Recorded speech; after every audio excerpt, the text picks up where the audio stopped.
चमत्कारी त्रिकालदर्शी मैं नहीं हूँ। एक नारियल और एक लाल कपड़ा लेकर के आप जाके हनुमान जी के श्री चरणों में अपनी प्रार्थना कर लीजिए, आपकी अर्जी स्वीकार हो जाएगी। जो आप ब्रह्मेश्वर धाम में जा करके आप हनुमान जी से लड़ने के अधिकारी हैं। ब्रह्मेश्वर धाम के लवलेश तिवारी से अगर किसी को मिलना है या कोई अपनी समस्या पीड़ा बताना है तो वो कैसे आपसे संपर्क करें, कहाँ पर जाकर मुलाकात हो सकती है? कि सनातन धर्म की सेवा एवं नित्य प्रतिदिन भंडारा चले। कितने दिन की कथा रहती है और उसमें बीच में दरबार कितने समय का रहता है? आदेश पे ही आपके पर्चे पर प्रश्न और प्रश्न के साथ साथ आपका उत्तर लिख करके आता है। आप ब्रह्मेश्वर धाम में जा करके आप हनुमान जी से लड़ने के अधिकारी हैं। इस खबर के प्रायोजक हैं श्री कृष्णा यूनिवर्सिटी सागर रोड छतरपुर। नमस्कार, आप सभी का स्वागत है वरदान एक्सप्रेस पर। मैं हूं लोकेश चौरसिया। इस वक्त हमारे साथ खास बात करने के लिए ब्रह्मेश्वर धाम के महाराज लवलेश तिवारी जी मौजूद हैं। उनसे हम बात करेंगे और जानेंगे कि किस तरीके से उनकी कथा होती है और दरबार जो लगता है उसमें कैसी अर्जी आती है। महाराज जी, स्वागत है वरदान एक्सप्रेस पर। जय सिया राम, जय ब्रह्मेश्वर धाम। वरदान एक्सप्रेस से जुड़े हुए सभी भक्तों को जय जय श्री कृष्णा, जय जय श्री राधे। कथा की किसी भी प्रकार की दक्षिणा व किसी भी प्रकार का शुल्क नहीं होता है जी। जिस प्रकार से हमारे आश्रम पर भक्त पहुंचते हैं, उनकी इच्छा जागृत होती है कि महाराज जी आपके मुखारविंद से श्रीमद् भागवत कथा श्रवण करना चाहते हैं, तो डेट जो खाली होती है तो उनको दे दी जाती है। देने के बाद डेट हमने फिक्स करने के बाद उनसे बातचीत करके किस प्रकार की क्या व्यवस्था है, केवल दक्षिणावश की बात नहीं होती है, बस यही बात होती है कि सनातन धर्म की सेवा एवं नित्य प्रतिदिन भंडारा चले और जो भी संत महात्मा वहाँ पर आते हैं उनका मान सम्मान, यही व्यवस्था आपसे मांग की जाती है। अपितु किसी भी प्रकार की शुल्क व किसी भी प्रकार की दक्षिणा की कोई मांग नहीं की जाती है। और जो दास से बनता है, जो टूटी फूटी सेवा आती है, तो आप लोगों को सुनाया जाता है। कितने दिन की कथा रहती है और उसमें बीच में दरबार कितने समय का रहता है? श्रीमद् भागवत कथा साप्ताहिक ज्ञान यज्ञ श्री 7 दिन की कथा रहती है, जिसमें 2 दिन का दिव्य दरबार होता है। जैसे अभी जो छतरपुर में 4 लाइन के पास महतो पेट्रोल पंप के बगल में ये जो कथा चल रही है, इस कथा में 2 दिन का दिव्य दरबार है। 5 जनवरी दिन शुक्रवार को दिव्य दरबार है और 7 तारीख दिन रविवार को भी दिव्य दरबार है।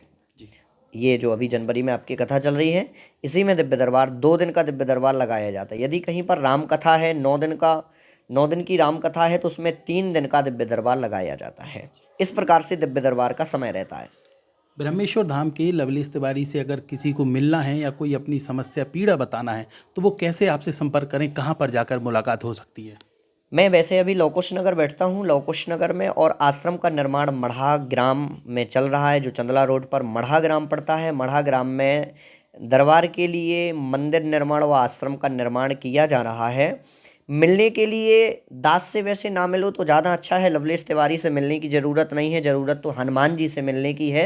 तो आप पहुंच करके किसी से आपसे संपर्क नहीं करना है। एक नारियल और एक लाल कपड़ा लेकर के आप जाके हनुमान जी के श्री चरणों में अपनी प्रार्थना कर लीजिए, आपकी अर्जी स्वीकार हो जाएगी। जो दास को प्रेरणा लगती है, प्रेरणा के अनुसार मैं नहीं करता हूँ। देखिए, हमारे मध्य प्रदेश में नहीं अपितु हमारे भारत में नहीं, विश्व में बहुत पर्चे बन रहे हैं, बहुत दरबार लगते हैं, लेकिन मैं कोई चमत्कारी व त्रिकालदर्शी नहीं हूँ। मैं तो एक छोटा सा सेवक हूँ श्री हनुमंत लाल जी महाराज का। और हनुमान जी की जो प्रेरणा होती है उसी प्रेरणा के अनुसार दिव्य दरबार लगाया जाता है। जो आदेश आते हैं दास को, आदेश पे ही आपके पर्चे पर प्रश्न और प्रश्न के साथ साथ आपका उत्तर लिख करके आता है।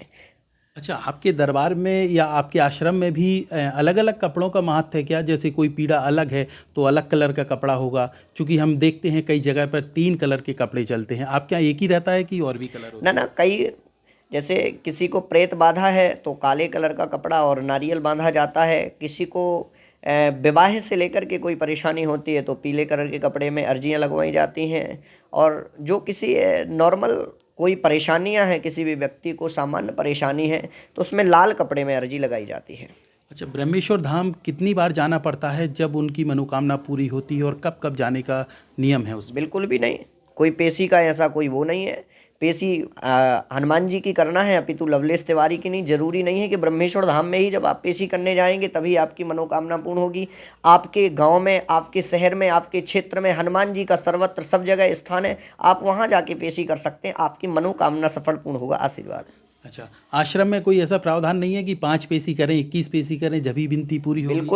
बिल्कुल भी ऐसा कोई नियम नहीं है, और ना मैं किसी से ये कहता हूँ कि आप पेशी करने के लिए आएंगे तब आपका काम होगा, बिल्कुल भी नहीं। हाँ, लोगों का ये जरूर कहता हूँ कि हनुमान जी की पेशी करना है तो पेशी करने के लिए लोग ब्रह्मेश्वर धाम पहुँचते हैं। मैं ये नहीं कहता हूँ कि ब्रह्मेश्वर धाम ही स्पेशल आप पेशी करने के लिए आए, बिल्कुल भी नहीं। आप पेशी करने के लिए हनुमान जी के मंदिर में कहीं भी जा सकते हैं। आपकी मनोकामना पेशी करने के बाद यदि आपका काम नहीं होता है तो आप ब्रह्मेश्वर धाम में जा करके आप हनुमान जी से लड़ने के अधिकारी हैं। लोगों की ऐसी आस्था रहती है कि हनुमान जी से मिलना है तो जैसे कि आपसे मुलाकात करें, लवलेश तिवारी जी से मुलाकात करें, तो वो हमारी जो बात है वो हनुमान जी तक रख सकते हैं। तो आपसे मिलने के लिए कैसे संभव हो पाता है? कुछ भी नहीं, आप पहुंचिए, वहां पर पहुंच करके श्रद्धालु जन मंगल एवं शनिवार को जो दिव्य दरबार लगता है, उस दिव्य दरबार में भक्तों का समुदाय कुछ ज़्यादा रहता है, तो क्रमबद्ध एक एक करके नाम लिखे जाते हैं। और दास का प्रयास, पहले तो मेरा 9 से 12, 3 से 6 बैठने का समय था, अब तो पूरे दिन दिव्य दरबार लगता है। जब तक पूरे भक्तों की अर्जी नहीं लगती है तब तक ये दास गद्दी को नहीं छोड़ता है। तभी गद्दी से मैं खड़ा होता हूँ, मैं उठता हूँ, जब तक पूरे भक्तों का कल्याण एवं और उनकी अर्जी नहीं लगती। जब उनकी अर्जी लग जाती है, इसी के बाद मैं दिव्य दरबार को विराम करता हूँ। अच्छा, दरबार में जो अर्जी लगती है उसमें पर्चे का सिस्टम भी रहता है क्या? बिल्कुल रहता है, उसमें पर्चे का सिस्टम नहीं, वो तो पर्चा होता ही है।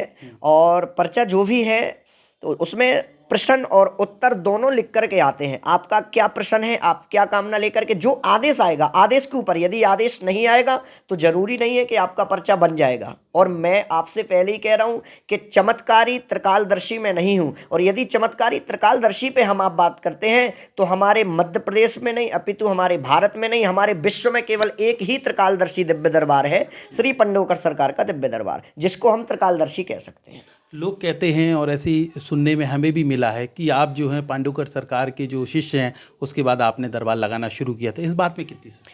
बिल्कुल सत्य है। पूज्य गुरुदेव भगवान के आशीर्वाद से, देखिए मैं पूज्य गुरुदेव भगवान से बहुत समय से जुड़ा हूं और गुरुदेव भगवान का आशीर्वाद निरंतर मेरे ऊपर बचपन से ही रहा है।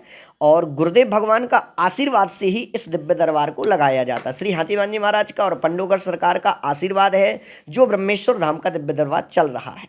अभी कोई ऐसी सूचना है क्या पांडुकर सरकार यहाँ पे आ सकते हैं आपसे मुलाकात या फिर आपके साथ कहीं कथा करने? वो तो समय का है। यदि पूज्य गुरुदेव भगवान के पास ऐसी कोई समय व डेट खाली होगी तो गुरुदेव भगवान जरूर आ सकते हैं, लेकिन अभी इस बात को मैं 100% नहीं कह सकता हूँ। हमने देखा कि कुछ समय पहले आपका दरबार खूब चला, करीब 15 से 20 दिन तक उसमें लोगों की, श्रद्धालुओं की भीड़ लगातार बढ़ती रही। कुछ ऐसी चीज़ें हो गई जिस कारण से दरबार रुक गया था, फिर निरंतर चला है। अब किस तरीके से दरबार निरंतर चलेगा, और अगर कोई जैसे मान लीजिए कथा कराना चाहता है तो वो कैसे कथा करा पाएगा? देखिए ऐसा है, कथा कराने के लिए तो आप लव कुश नगर पहुँच करके डेट ले सकते हैं, उसमें भी दिव्य दरबार लगता है और निरंतर भी दिव्य दरबार लगता है। और मैं कहता हूँ यदि हनुमान जी में सत्यता होगी तो आपको फरवरी से लेकर के मार्च तक के बीच में जिस प्रकार से ब्रह्मेश्वर धाम की दिव्य दरबार की रसमयी धारा आज से 2 वर्ष पहले बही थी, उसी प्रकार से बहेगी, ये मेरी गारंटी है 99-100%। और पूज्य गुरुदेव भगवान ने मुझे आदेश दे दिया और हनुमान जी का भी आदेश आ चुका है, क्योंकि हनुमान जी के लिए कोई भी कार्य कठिन नहीं है। आज भी क्षमता है हनुमान जी के अंदर वो कार्य करने की और करवाने की जो हम आपने कभी कल्पना नहीं की होगी। गोस्वामी तुलसीदास जी महाराज रामचरितमानस में लिख के गए, कवन सुकाज कठिन जग माही, जो नहीं होए तात तुम पाई। बालाजी के लिए कोई जगत का ऐसा कार्य कठिन नहीं है जो श्री हनुमत लाल जी महाराज कर नहीं सकते। बहुत बहुत धन्यवाद। तो इस तरीके से ब्रह्मेश्वर धाम के लवलेश तिवारी महाराज ने बताया कि अब उनके दरबार की रफ्तार बढ़ती जा रही है और धीरे धीरे वहाँ पे अब श्रद्धालुओं का जाना भी शुरू हो चुका है। वरदान एक्सप्रेस के माध्यम से हम अगले वीडियो में भी आपको दिखाएंगे कि दिव्य दरबार कैसे लगता है। तो दिव्य दरबार जानने के लिए आप हमारे चैनल को अभी सब्सक्राइब कीजिए। इसके अलावा कमेंट सेक्शन पर आप अपने सुझाव दीजिए कि ब्रह्मेश्वर धाम को लेकर आपके क्या विचार हैं। आप कमेंट बॉक्स पर अपने सुझाव दे सकते हैं। फिलहाल वरदान एक्सप्रेस की पूरी टीम को दीजिए इजाज़त। नमस्कार।